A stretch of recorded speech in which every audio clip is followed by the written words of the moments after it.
Muchas gracias. Muy buenos días. Quisiera, en primer lugar, agradecer la amable presentación y, sobre todo, la invitación que me habéis formulado para participar en este congreso, ¿no?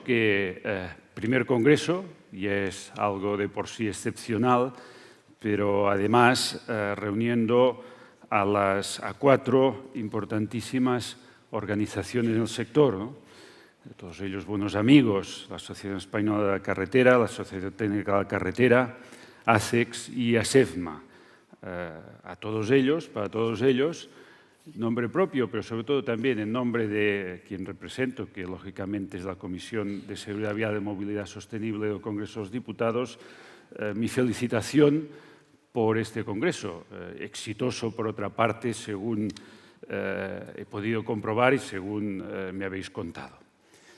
Me vais a permitir que mi intervención la haga, lógicamente, en función de la responsabilidad que tengo como presidente de esta Comisión de Seguridad Vial y Movilidad Sostenible del Congreso de los Diputados, ¿no? Esto significa unos cuantos aspectos, ¿no? En primer lugar, que estamos en campaña electoral y yo tengo que ser profundamente respetuoso, ¿no? Tengo que ser, como dicen, institucionalmente correcto, ¿no? Por tanto, voy a intentar ser representativo, evidentemente expresando opiniones personales, pero opiniones que creo que son opiniones de consenso o, sí más, ¿no?, que pueden despertar consensos. En segundo lugar, ustedes ayer estuvieron trabajando con visiones técnicas, evidentemente, por ejemplo, en las magníficas comunicaciones que vieron y en muchas ponencias. Yo voy a hacer una visión política.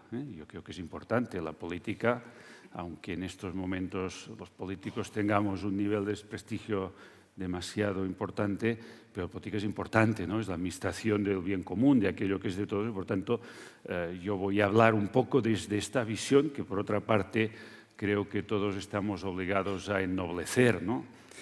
Y, finalmente, pues, evidentemente voy a utilizar cifras rigurosas, datos técnicos, estadísticas de organismos, de organizaciones absolutamente solventes, pero voy a dejar los aspectos más tecnológicos, si me permitís, incluso tecnocráticos, al resto del Congreso, ¿no? Yo creo que mi función es una función un poco desde el punto de vista de la representatividad política. Vamos a ver si funciona esto. Bueno, vais a permitir que en esta especie de pupurri colorido, ¿no?, que viene bien para despertar un poco a todos, pues resuma un poco lo que yo quiero hablar, ¿no?, con un título muy claro, ¿no? ¿Y si priorizamos la conservación? Yo creo que voy a intentar hacer una exposición desde un enfoque, desde el punto de vista de la defensa de la economía productiva. Para mí es muy importante que las decisiones que se tomen en la política española lo sean siempre, pero en estos momentos más que nunca es necesario un enfoque desde la economía productiva. Evidentemente, pues voy a presentar algunos datos del sector de construcción en general. Ustedes conocen perfectamente los datos de su sector, pero yo creo que es importante, ¿no?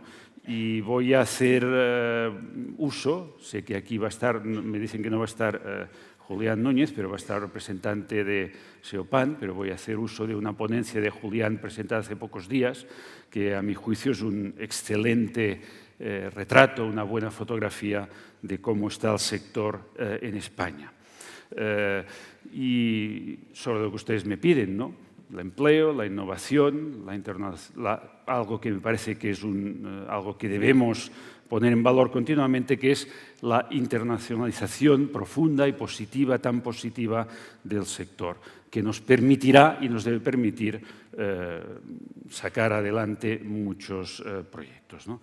Y para mí, para priorizar la conservación, pues voy a dejarles a ustedes encima de la mesa, encima de su butaca, ¿no? Diría de su escaño si estuviéramos en el Congreso, no tanto recetas, sino conceptos en los cuales deberíamos saber aplicar buenas recetas para conseguir esto, para priorizar la conservación, la previsibilidad, el cuestionar un principio que en sí es positivo, es un principio de progreso, que es la desafectación impositiva, pero que estaría bien que supiéramos encontrarle alguna salida, ¿no? También pues, me gustaría plantear un concepto que es el de Smart and Safety Roads, que yo creo que estaría bien que pudiéramos poner en valor, igual como nuestras ciudades han puesto en valor el concepto Smart City, lo cual les permite una línea de trabajo realmente muy interesante desde todos los puntos de vista. Pues yo creo que ya que están ustedes, todas las asociaciones del sector de la carretera, pudiéramos lanzar también este concepto de Smart and Safety Roads. Y finalmente, acabar con lo que es una obsesión de algunos desde siempre, felizmente parece que cada vez más compartida, que es la necesidad de que en España se apueste por las inversiones eficientes, ¿no? Y evidentemente el concepto es un concepto complejo que habrá que ir contando, ¿no? Es evidente que quien les habla ha participado reclamando infraestructuras, reclamando túneles, reclamando carreteras, reclamando ferrocarriles, reclamando metros y, por lo tanto, no voy a ser yo quien quiera contribuir de ninguna manera a decir que ya todo está hecho, ¿no? Aquí tengo una fotografía que ustedes ven de una tuneladora, ¿no? Del escudo de una tuneladora rompiendo en la fase final, ¿no? La historia de nuestra ingeniería en los últimos años ha sido la historia de grandes túneles, ¿no? Madrid, Metro Sur, la calle 30, los túneles del AVE o de la línea 9 en Barcelona, los túneles de Pajares, los túneles del AVE en los accesos a Galicia, Málaga, Valencia, en fin, la lista sería muy prolija, ¿no? Yo creo que ustedes comprenden perfectamente que no voy a ser yo quien cuestione el éxito, la importancia y seguramente la necesidad de acometer algunas importantes infraestructuras que aún hay que hacer o que hay que acabar en España, ¿no? Pero a mí me gustaría que si el símbolo de la ingeniería española de estos primeros 15 años del siglo ha sido seguramente una tuneladora, pues estaría bien que un tren de fresado, reciclaje y pavimentación en continuo pues fuera el símbolo de nuestra ingeniería en los años venideros, ¿no? Por tanto, me he permitido pues, esta pequeña libertad matinal, ¿no? Les he prometido que hablaría de economía productiva. Y, bueno, no se me ha ocurrido mejor forma de hacerlo que, apelando ahora que los ingleses vuelven a estar de moda, ¿no? Después de las elecciones, que apelar a dos grandes personajes de la política del siglo pasado, ¿no? Del fin del siglo pasado, a Margaret Thatcher y a Helmut Kohl, ¿no? Y este es un diálogo ciertamente interesante, ¿no? Donde la señora Thatcher le pregunta al señor Kohl qué ha hecho la economía alemana, por qué es tan fuerte la economía alemana, a pesar de los altibajos de la economía, ¿no? Porque tienen ustedes una moneda tan fuerte, ¿no? Cuando tenían moneda fuerte, ¿no? Y la respuesta de Kohl es tan simple como contundente, ¿no? Porque aún hacemos cosas, porque aún fabricamos, ¿no? Bueno, a mí me parece que esto es admirable, ¿no? Esto a mí me suena a gloria, ¿no? Y yo creo que alguien pueda decir que lo importante para la estabilidad, para el progreso de un país, sea la capacidad productiva de un país, me parece ciertamente muy, muy importante, ¿no?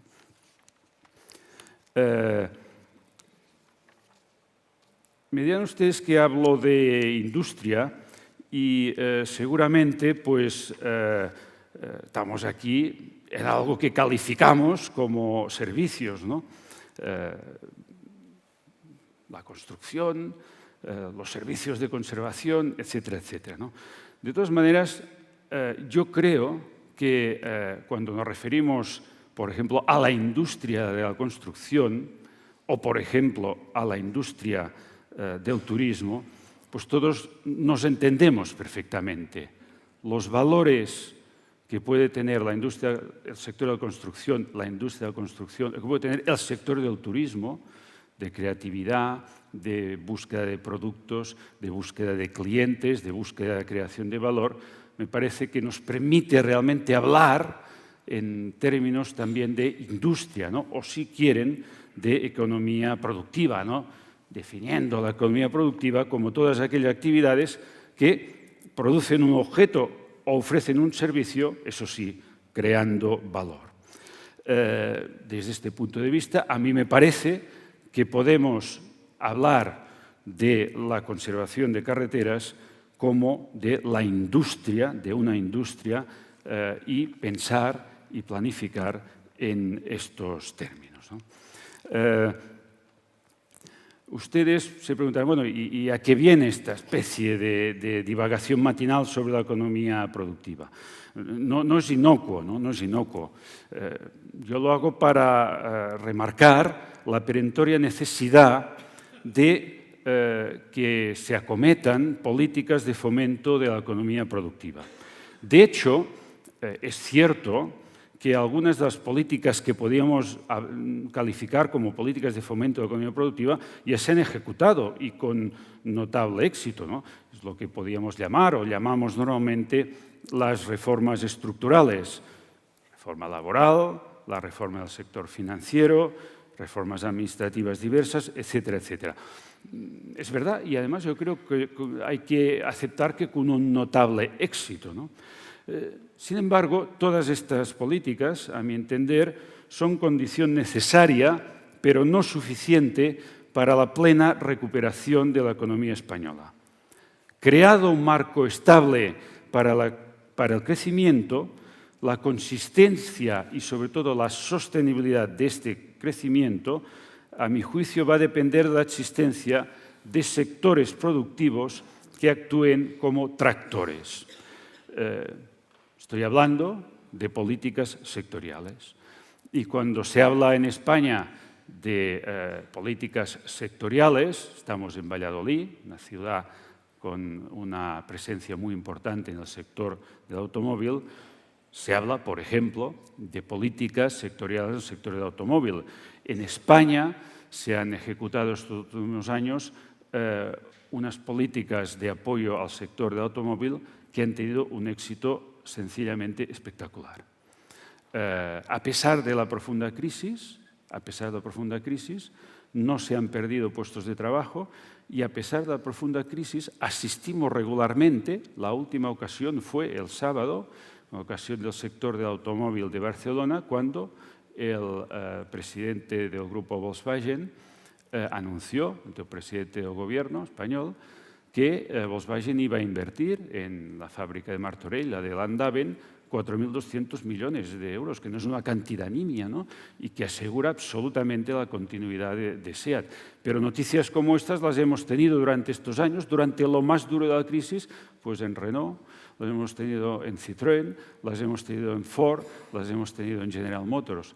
La totalidad de las plantas productivas de empresas, por otra parte multinacionales, que producen en España, han asignado a estas plantas la producción de nuevos modelos que aseguran su viabilidad. El buen amigo Mario Armero, vicepresidente ejecutivo de ANFAC, hablaba hace un año y medio de que había que conseguir una producción de 3 millones de vehículos al año. Ahora ya habla de 4 millones, ¿no? Entonces, es la crónica de un éxito, ¿no? Por tanto, esto significa que mucha gente ha hecho los deberes, pero significa que aquellas reformas estructurales, reforma laboral, por ejemplo, han hecho su efecto y que efectivamente se han tomado decisiones de políticas sectoriales, planes PIBE, por ejemplo, que han conllevado el éxito de una determinada industria. Bueno, paralelamente a este éxito, que hay que remarcar, habría también otros éxitos, ¿no? Por ejemplo, algunos éxitos a veces tienen un componente más local, como es la celebración en Barcelona del World Mobile Congress, ¿no? Que ha convertido en Barcelona realmente no solamente en un foco durante los días del Congreso, sino en un punto donde se están estableciendo empresas relacionadas con el mobile. Pero les decía que paralelamente a estos indudables éxitos ha habido algunos olvidos y abandonos en relación a determinados sectores. Por ejemplo, energías renovables, o por ejemplo, políticas de vivienda, o por ejemplo, como ustedes conocen, en materia de conservación de los activos, ya sean carreteras o patrimonio edificado, que como ustedes saben perfectamente bien.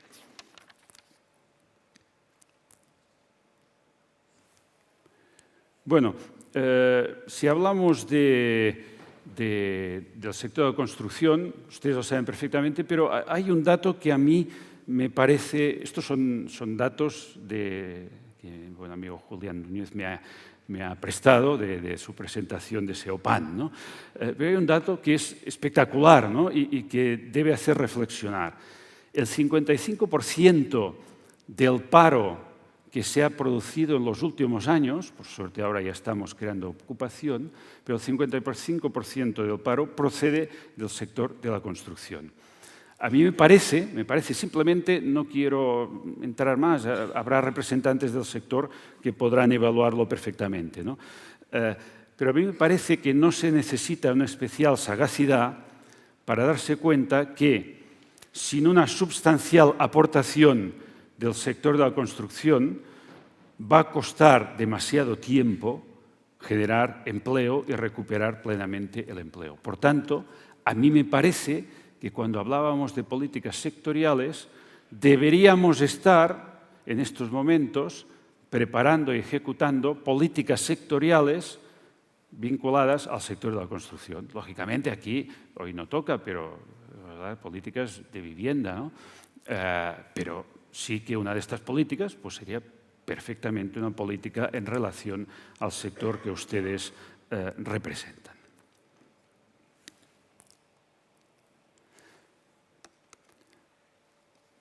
Yo quisiera, cuando hablamos del sector de la construcción, muchas veces la imagen, hemos perdido el 55% de empleos, la crisis de muchas empresas, etc. La imagen es una imagen ciertamente pesimista, ¿no? Y yo creo que esto no se ajusta plenamente a la realidad, ¿no? Porque a pesar de esta pérdida de negocio objetivo, luego vamos a dar algunas cifras, y a pesar evidentemente, de la baja de la inversión pública, de la caída del sector inmobiliario, pues a pesar de todo esto, resulta que nuestras empresas son líderes mundiales. Yo creo que costaría encontrar en la economía mundial, excepto a lo mejor en el sector de sectores muy exclusivas, ¿no? Un sector agroalimentario, el jamón, el aceite de oliva, etcétera, ¿no?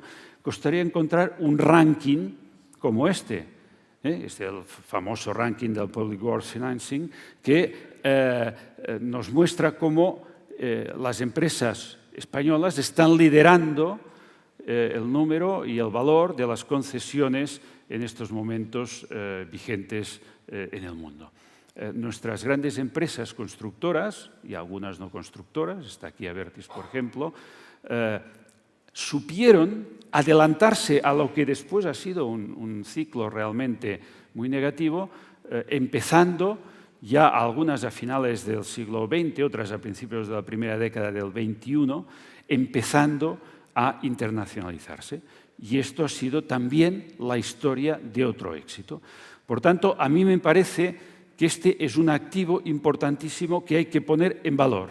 Es un activo que tenemos y que además nos permite que estas grandes empresas, muchas de las cuales han hecho además los deberes desde el punto de vista, por ejemplo, de su financiación, que era un problema, evidentemente, como ustedes saben, y que han superado casi todas ellas episodios digamos, ciertamente peligrosos desde el punto de vista de sus tesorerías, pues todas estas empresas están en disposición de generar empleo, de generar valor y de volver a invertir en España. Yo creo que esto es un dato importante.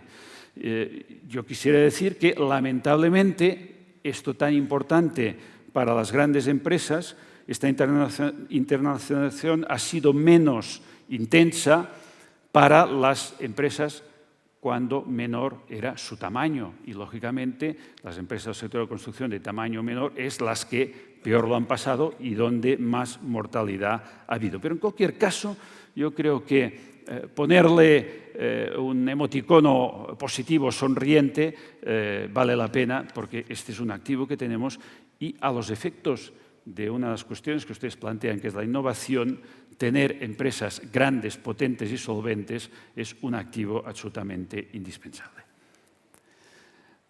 No podemos ser tan positivos por lo que hace a la innovación, ¿no? Yo quisiera, de todas maneras, hacer una previa, ¿no? Yo quisiera felicitaros a vosotros, porque uno de los aspectos de este congreso han sido las comunicaciones, ¿no? Ayer cuando llegué me encontré un CD que no he tenido ocasión de ver, pero con, me parece, 39 comunicaciones, todas ellas de procesos muy interesantes de innovación presentados como comunicaciones a este congreso. Es decir, en el sector, las universidades, las empresas, las administraciones están intentando apostar por la innovación. Y esto es bueno. Y esto que les digo, ya verán, para mí no es contradictorio con la realidad de la innovación en España. Esta es una fotografía muy reciente de la innovación. Se trata de una estadística de Innovation Union Scoreboard del 2015, aparecida hace pocos días, en los cuales ya ven el papel de España, pues no es positivo, ¿no? Los datos referidos a España nos sitúan, no solamente no nos sitúan en el club de las élites, de los líderes, sino tampoco nos sitúan en los followers, ¿no? En los que están en un segundo nivel, ¿no? Quedamos en una posición realmente poco afortunada, junto con otros países. Quizás sorprende a algunos también que Italia esté aquí, pero yo creo que Italia tiene algunos problemas muy parecidos, en algunos casos yo creo más agudos que España en lo relativo a la innovación, ¿no? ¿Qué es lo que sucede? Yo les invito a ustedes, yo creo que esto está disponible en la web, pero yo les invito a que ustedes echen un ojeado, no sé, a los índices que presentan para España este estudio, ¿no? Y hay algunos datos muy relevantes, ¿no? Por ejemplo, nuestras universidades continúan suministrando recursos humanos y nuestros investigadores publican más que nadie. Hay algunos índices donde España está por encima de la media, 115, población con estudios de tercer grado, ¿no? O publicaciones internacionales, ¿no? Por tanto, es decir, habría que decir que nuestra universidad sigue funcionando, desde el punto de vista al menos de producción de personas con calificación y de que estas personas hacen un esfuerzo para publicar. Sin embargo, frente a estos datos ciertamente positivos, pues hay datos negativos. Ustedes ya ven que hay muchos datos donde estamos claramente por debajo de la media, pero estamos en la mitad de la media europea y donde además estamos decreciendo, ¿no? Por ejemplo, el capital riesgo no apuesta por la innovación y las industrias, las compañías, invierten la mitad de las compañías europeas. Y esto es especialmente visible, se ve de forma especialmente visible en lo que son las pequeñas y medianas empresas, que además han retrocedido de forma importante. Se entiende, si unas empresas tienen problemas para su viabilidad y tienen problemas para financiarse, más problemas tendrán para conseguir fondos para su innovación, para aplicar en innovación. Y finalmente, también hay algo más que no funciona y es la transferencia. Los centros de transferencia y las propias universidades tampoco salen bien parados de la evaluación con algunos índices francamente ridículos y que hacen que retrocedamos en la convergencia con Europa. Lógicamente, yo creo que los efectos de la crisis sobre algunos sectores, sobre el nuestro, han afectado notablemente a la capacidad innovadora de las empresas y esto es algo que deberíamos ser capaces de resolver y, para mi humilde opinión, esto significa la necesidad de políticas sectoriales en este sector. Bueno, pero como hay que tengo aún 5 minutitos, ¿no, señor coordinador? Pero como hay que dar aquí algunas, si no recetas, receptáculos para recetas, creo que es algo más positivo, hemos apelado aquí a un personaje, que veremos al final, y para presentar algunas ideas sobre temas que me parecen importantes, ¿no? La previsibilidad es algo que deberíamos ser capaces de tener, la previsibilidad de las inversiones en conservación. Bueno, mi batalla particular contra la desafectación impositiva, el concepto de Smart and Safety Roads y, en fin, un llamado, como dirían nuestros amigos americanos, sobre las inversiones eficientes. Bueno, datos, nuestros amigos teutones, que algunas cosas deben hacer bien, pues tienen una gran estabilidad en la inversión pública, ¿no? Otros, pues, en fin, nos gustan las etapas de montaña, ¿no? Las etapas de montaña tienen puertos, pero tienen también descensos que suelen ser desagradables y peligrosos, ¿no? Bueno, el deseo yo creo que sería este, ¿no? Y esto no son solo los teutones, estos son datos de Euroconstruct, del último informe de Euroconstruct, donde vemos que lo que es la inversión en lo que llaman Civil Engineering Renovation es casi, digamos, constante. Francia incluso, Reino Unido, incluso con cierto aumento, Alemania, Italia hay un descenso, aunque ciertamente moderado, y en España pues las cifras son espectaculares, ¿no? Esta cifra del 2010 era 10.889 millones, ahora es menos de un 40%, 4.007 millones el 2014, ¿no? Previsibilidad. ¿Cómo podemos conseguir la previsibilidad? Se ha reclamado, la Asociación Española de la Carretera, por ejemplo, ha reclamado pues, una especie de obligación legal que se destine por ley el 2% a conservar, por ejemplo, las carreteras, ¿no? Bueno, a mí me van a permitir que, aunque estoy absolutamente de acuerdo que esto sería fantástico, yo esto le veo dificultades muy importantes y para mí hay otras líneas donde hay que trabajar y que dejo aquí, esto es un congreso, por tanto dejo aquí debate con todos ustedes, ¿no? En primer lugar, la previsibilidad es algo que requiere una cultura y por tanto hay elementos que requieren que desde las administraciones, las empresas, los sectores, las organizaciones, pues sepamos crear una cultura y sin duda este congreso contribuye a ello. A mí me parece que luego hay una serie de planteamientos que pueden ayudar a la previsibilidad. Por ejemplo, fórmulas de actuación a medio plazo, contratación de programas de conservación a medio plazo, yo creo que se está haciendo, en varias administraciones, esto contribuye a dar estabilidad. ¿Por qué? Porque el que hace el presupuesto ya sabe que esto tiene que presupuestarlo. Ya no es una voluntad que si me sobra dinero voy a conseguirlo. Esto es algo obligatorio y, por tanto, todo aquello que sea... A mí me ha tocado en varias administraciones llevar el área de Hacienda y sé cómo se hacen los presupuestos, ¿no? Nunca he visto hacer un presupuesto con base cero, ¿no? Siempre se hace el presupuesto en base a lo que había, ¿no? Por todo lo que había y a las obligaciones, ¿eh? Por tanto, yo creo que desde el punto de vista, todo aquello que obligue, que no lo deje a que, bueno, esto, si hay dinero vamos a contratarlo, si no, no, pues todo esto acaba funcionando.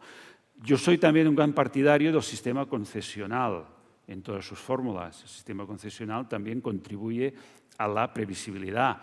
En un estudio reciente también de sus organizaciones se veía como las autopistas, las sociedades concesionarias de autopistas de peajes, pues mantienen una estabilidad mucho más importante en sus inversiones de conservación, ¿no? Tanto la aplicación del sistema concesional que puede estar en crisis por algunos errores cometidos, pero yo creo que es también un elemento importantísimo, ¿no? Y, sobre todo, la previsibilidad tiene mucho que ver con la financiación. Y como aquí carreteras tiene todo el mundo, los municipios, las diputaciones, las comunidades y el Estado, aquí podíamos dedicarnos a hacer valoraciones sobre la financiación de cada uno de estos organismos, pero ni hay tiempo ni seguramente hoy toca, ¿no? Bueno, desafectación impositiva.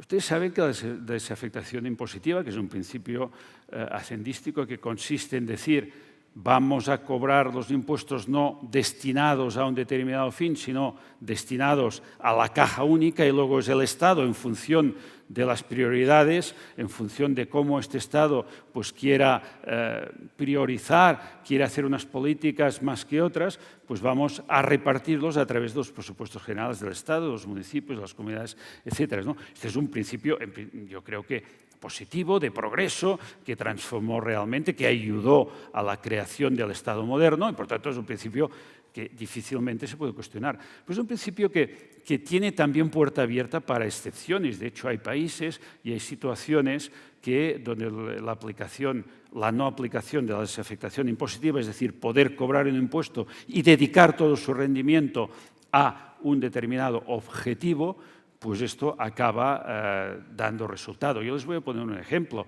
de una persona que es muy admirada por muchos de los que estamos aquí, que es de Albert Vilalta. Ustedes que Albert Vilalta ha sido un gran ingeniero, un responsable, entre otras cosas, secretario de Estado de Fomento, consejero de Medio Ambiente de la Generalitat de Cataluña, y Albert Vilalta pues, creó un canon de saneamiento en los años 1991. Este canon de saneamiento es siempre decir quien contamina paga, y todo lo que yo cobre este canon de saneamiento no se lo va a quedar el consejero de Economía, sino que lo voy a destinar a la construcción y a la explotación de estaciones depuradoras. Bueno, el resultado fue espectacular. En 10 años se logró el saneamiento del 95% de las aguas residuales producidas, ¿no? Se construyeron 500 estaciones depuradoras, etcétera. El éxito fue total. Por tanto, esto existe, es legal y además ha funcionado. Bueno, pues yo creo que la aplicación de un cierto escape de la desafectación impositiva en tema de carreteras funcionaría, ¿no? ¿Cómo? Bueno, pues podemos hablar de muchos elementos, por ejemplo, de Euroviñeta, ¿no? Yo también les he puesto aquí, creo que un cuadro de cómo anda esto por Europa y cómo, por ejemplo, hace pocos días estuvo en Madrid la nueva comisaria de Transportes, que, bueno, que se ve que ustedes la han convencido, ¿no? Porque, entre otras cosas, habló de que, en fin, la Comisión seguirá alentando a los Estados miembros a aplicar los principios de usuario paga y contaminador paga, garantizando que con el peaje hay ingresos suficientes para el mantenimiento de las infraestructuras, ¿no? O bien cuando decía que sé que el mantenimiento de carreteras también es un problema para España. Esto no es con todo respeto, no es de un periódico, esto es el acta de una sesión conjunta del Congreso y del Senado, de dos comisiones, donde la comisaria pues, nos dijo esto. Por tanto, hay una cierta voluntad de que este principio se aplique, pero puede hacerse también de muchas otras maneras, por ejemplo, a través de lo que ya se paga en la carretera. Todos pagamos, cuando cargamos el combustible, que pagamos un impuesto importantísimo, ¿no? La afectación de una parte no relevante de este impuesto, a lo mejor estamos hablando de mucho menos de un 10%, a lo mejor cercano al 5%, la afectación de esta parte de este impuesto a la carretera pues nos garantizaría una estabilidad plena. Por tanto, me permitirán que yo continúe con mi particular campaña de desafectación impositiva, no al menos para el sector de la carretera. Bueno, yo no quisiera, porque además creo que ya tengo poco tiempo, extenderme mucho, ¿no? Pero sí que el concepto de Smart and Safety Roads me parece algo positivo, ¿no? Fíjense ustedes, ¿cuántas veces oímos hablar cada día, estos días de campañas electorales, mucho más, ¿no? De Smart Cities? Smart Cities, aunque a veces ha sido pervertido y utilizado simplemente como marketing político o electoral, pero Smart City no es solamente una marca afortunada. Para mí es un concepto donde se incluye, algunas ciudades lo están haciendo muy bien, donde se incluye una nueva manera de prestar servicios, de organizar la ciudad, ¿no? A mí me parece que deberíamos ser capaces también de acuñar y de aplicar a nuestras carreteras este concepto, y me permitirán que no hable simplemente de Smart Road, sino que le añada safety, porque lógicamente tengo que justificar pues, mi función de presidente de la Comisión de Seguridad Vial, ¿no? Y aquí tenemos un enganche múltiple, ¿no? Por ejemplo, desde el punto de vista de objetivos de seguridad vial, ustedes saben que hay lo que se llama visión cero, ¿no? Que los amigos suecos, pues líderes, por cierto, en menos accidentes y menos mortalidad, están aplicando. La visión cero significa la eliminación progresiva, sucesiva y contundente de los puntos de riesgo, ¿no? Y esto pues, lo aplican a través de medidas sobre el vehículo, sobre la persona y sobre la carretera, por ejemplo, con instalación de medianas, con la instalación de contenciones laterales, con pavimentos menos peligrosos, con todo tipo de eliminación de puntos de conflicto, cruces, etcétera, etcétera. Y, sobre todo, esto es una gran fuente para la aplicación de innovaciones. Yo me leía la lista de las 31 comunicaciones, ¿no? Había innovaciones, por ejemplo, ambientales. Había innovaciones, lógicamente, de seguridad en los pavimentos. Había innovaciones en la contención, en los elementos de contención. Había innovaciones en señalización dinámica, en iluminación, en gestión de tráfico. En todos los aspectos había iluminación. Todos estos son elementos que nosotros podíamos servir, utilizar para darle contenido a este concepto de Smart and Safety Roads. Y finalmente, cuando tú acuñas un nuevo concepto con nuevos objetivos, estás también contribuyendo a la creación de una nueva cultura que nos hace falta, ¿no? Una cultura de la predictibilidad, de la responsabilidad, de la racionalidad en el uso de un patrimonio como es el patrimonio de nuestras carreteras, ¿no? Bueno, yo les he puesto aquí dos citas, ¿no? Una de Keynes, que siempre es inevitable, ¿no? Y otra de una autora controvertida, ¿no? Yo no estaría de acuerdo con todo lo que dice la señora María Mazzucato, ¿no? Me imagino que aquí el amigo Lamo de Espinosa tampoco. Pero algún elemento sí que tiene de valor la aportación de la señora Mazzucato, ¿no? ¿Qué es lo que tienen que hacer los gobiernos, ¿no? Los gobiernos, a mi juicio, no deben hacer aquello que ya se hace mejor desde el sector privado. Sin embargo, la innovación, y este es el libro interesante que se llama El Estado Emprendedor, de María Mazzucato, donde sí que nos pide, apela a que en la aplicación de la innovación, en la asunción de ciertos riesgos que el sector privado no puede hacer porque no va a tener financiadores cuando el riesgo es excesivo, pues así, aquí sí que hay un papel muy importante de las administraciones. Y yo vuelvo a lo mío, políticas sectoriales. Una política sectorial es un decidido apoyo en forma de capital riesgo a las políticas de innovación en algunos sectores, a mí me parece de forma importante en este sector. Y acabo ya. Y acabo con nuestro amigo Adam Smith, con un clásico que me permite ya no tener que hablar más de inversiones eficientes. Claro, esto no está escrito ahora, sino está escrito en 1776, ¿no? Y me permitirán que lo lea, ¿no? Porque realmente es un goce poder leer esto.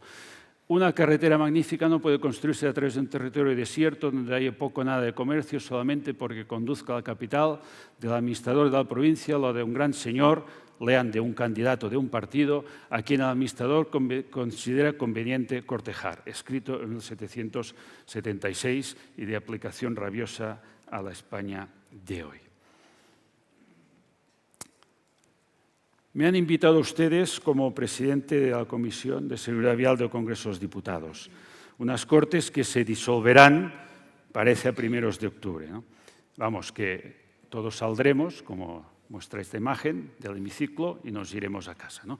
Pero yo no he puesto esta última fotografía a manera de un anuncio de una disolución de las Cortes, cosa que solo puede hacer el presidente del Gobierno español, ¿no? La he puesto porque a mí me parece que el tema de la conservación es de suma importancia, es de tanta importancia, que si los poderes públicos, empezando por los diputados, no lo sabemos solucionar, pues eso, nos toca levantarnos y ceder el paso. Algún día alguien acabará por resolverlo. Muchas gracias.